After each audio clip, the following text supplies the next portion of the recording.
मी ज्या वेळेला उद्धव साहेबांना भेटलो, एकदा नव्हे दोनदा नव्हे तीनदा भेटलो, तेही माझ्या इथे येऊन गेले आणि त्यांना मी म्हटलं होतं की बाबा ही अशी जी परिस्थिती आली याच्यामधून मार्ग काढला पाहिजे आणि हा मार्ग काढणं एकच आहे की वरिष्ठांना म्हणजे पंतप्रधानांना वगैरे फोन आपल्याकडनं गेला ते सर्व जे चुकीचं चाललेलं आहे थांबू शकेल. परंतु त्यावेळेला त्यांनी मी काही तसं काही करू शकत नाही अशा पद्धतीचं त्यांचे होतं, तुला फेस करावं लागेल. आता फेस करावं लागेल म्हटल्यानंतर कशा पद्धतीने फेस केलं पाहिजे. फेस म्हणजे एकतर आत जायचं ते मी म्हटलं, किंवा आपण एखाद्या पक्षात गेला आणि आपली जर भूमिका जर समजवली आणि ती समजत असेल तर त्याच्यानंतर मी तो प्रवेश केलेला आहे.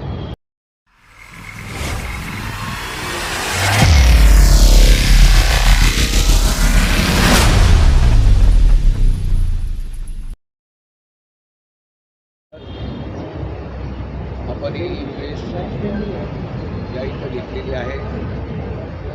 काल मी महाराष्ट्र टाइम्स यांच्या इथे एक मुलाखत दिली होती आणि या मुलाखतीमध्ये थोडासा विपर्यास झालेला आहे आणि हा विपर्यास आपल्या माध्यमातून खरं काय ते कळलं पाहिजे या अनुषंगाने आपण हे केलं. मला ईडीची नोटीस आली होती आणि ईडीची नोटीस आल्यानंतर माझा शिवसेनेमध्ये प्रवेश झाला. पण त्या मधल्या काळामध्ये काय घडलं होतं या गोष्टी देखील तुम्हाला माहिती आहे. ज्या वेळेला ईडीची नोटीस आली त्यावेळेला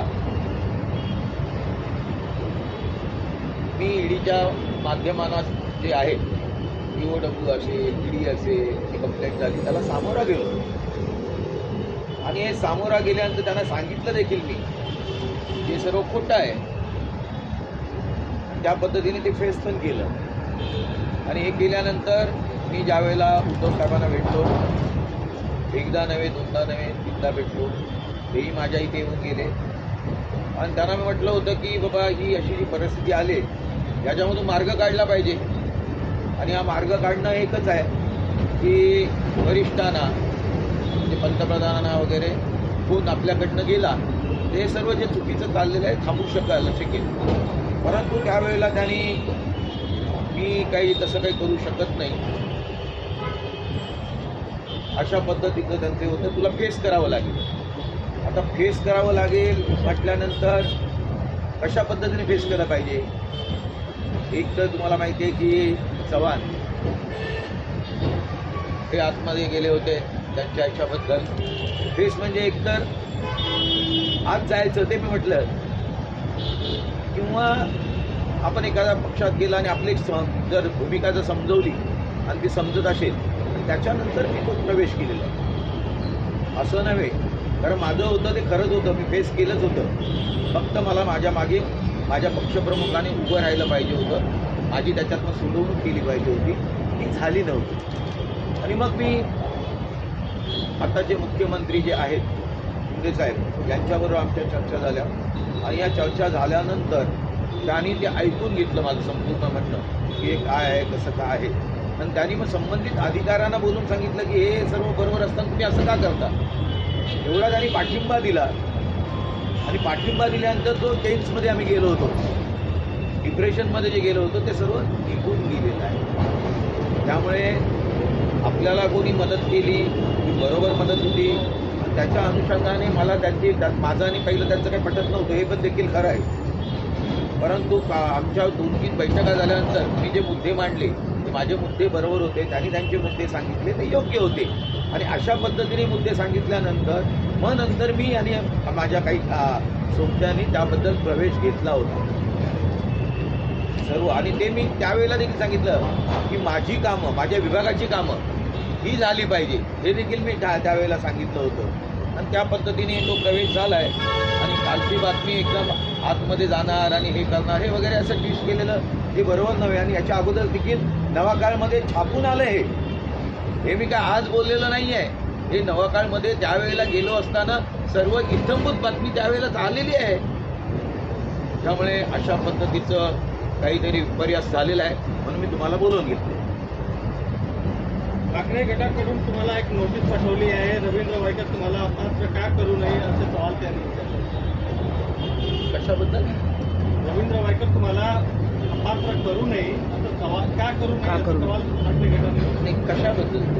त्यांनी नोटीस पाठवली. अपात्र कसल्याबद्दल? काय बद्दल? तुम्हाला अपात्र का करू नये असं त्यांनी प्रश्न उपस्थित केला आहे. कशाबद्दल? का अपात्र? कोणत्याबद्दल? पक्षप्रवेश केला आहे असं तरी मला वाटत नाही. शिवसेना कोणती आहे खरी आणि कोणती नाही आहे, कोणता नाही, अजून तुम्हाला माहिती आहे की ज्यांना धनुष्यबाण आहे, चिन्ह आहे, सर्व काही मिळालेलं आहे. त्यामुळे पात्र आणि अपात्रचा हा प्रश्नच येत नाही आहे. आणि दुसरं, मी आता लढवतोय हा वेगळ्या लोकसभेची इलेक्शन लढवतोय. मी निवडून त्यावेळेला आलो होतो, त्यावेळेला देखील धनुष्यबाण होता, त्यावेळेला एकत्र होतं, ते आमदारकीचं इलेक्शन होतं. त्यामुळे पात्र आणि अपात्रचा हा प्रश्नच येत नाही, कारण ते इलेक्शन विधानसभेचं आहे. आता मी निवडून आल्यानंतर मला ते राजीनामा द्यावाच लागणार आहे विधानसभेचा.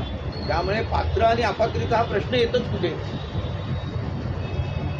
सांगा मला, येऊ शकतो का? सांगा तुम्ही ना.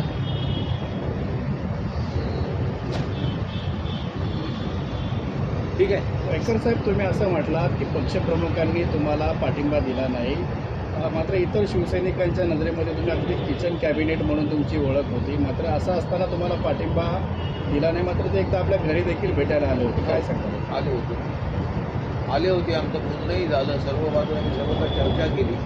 पण मी जे सांगितलं होतं ते त्यांनी फक्त फोन केला असतं तरी आमची सुटका झाली असती. पण विरोधकांकडून कुठेतरी म्हणजे सत्ताधारी पक्षाकडून विरोधकांचे जे काही नेते असतील, प्रमुख नेते असतील, त्यांना भाजप किंवा इतर शिंदे गटामध्ये घेण्यासाठी दबावतंत्र म्हटलं जाईल का? मी माझ्याबद्दल बोलू शकतो. माझी सोडवणूक कशी झाली ह्याच्याबद्दल बोलू शकतो. मी दुसऱ्याच्या बाबतीत नाही बोलू शकतो कोणाच्या. आणि मी आता इथे आलेलो आहे, मी इलेक्शनला उभा राहिलो आहे, त्यामुळे आता विरोधक उभा राहिलेलो आहे. मला लढायचं आहे आणि जिंकायचं देखील आहे. साहेब, मग आता हे जी निवडणूक आपण लढतोय ते टेन्शन फ्री लढतो आहात का अजून डोक्यावर कुठली टांगती तलवार आहे असं वाटते? मला सुप्रीम कोर्टामध्ये मी ज्या माझे प्रश्न मांडल्यानंतर त्यातनं सोडवणूक झाल्यानंतर तर कायदेशीरच सोडवणूक झालेली आहे. त्यामुळे आता टेन्शन मानण्याचं गरजच नाही आहे.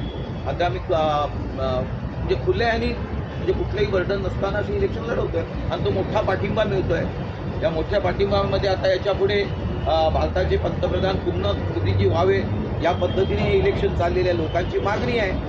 आणि त्यातला मी एक उमेदवार असेल इथून निवडून जाणारा की धनुष्यबाणाच्या शिक्क्यावरती बटनावरती बटन दाबल्यानंतर ते मत मला आणि मोदी साहेबांना देखील निवडून आणण्यासाठी मदत करणार आहे. आणि त्या पद्धतीने मी इलेक्शन लढवतोय आता. ठीक आहे. थँक्यू.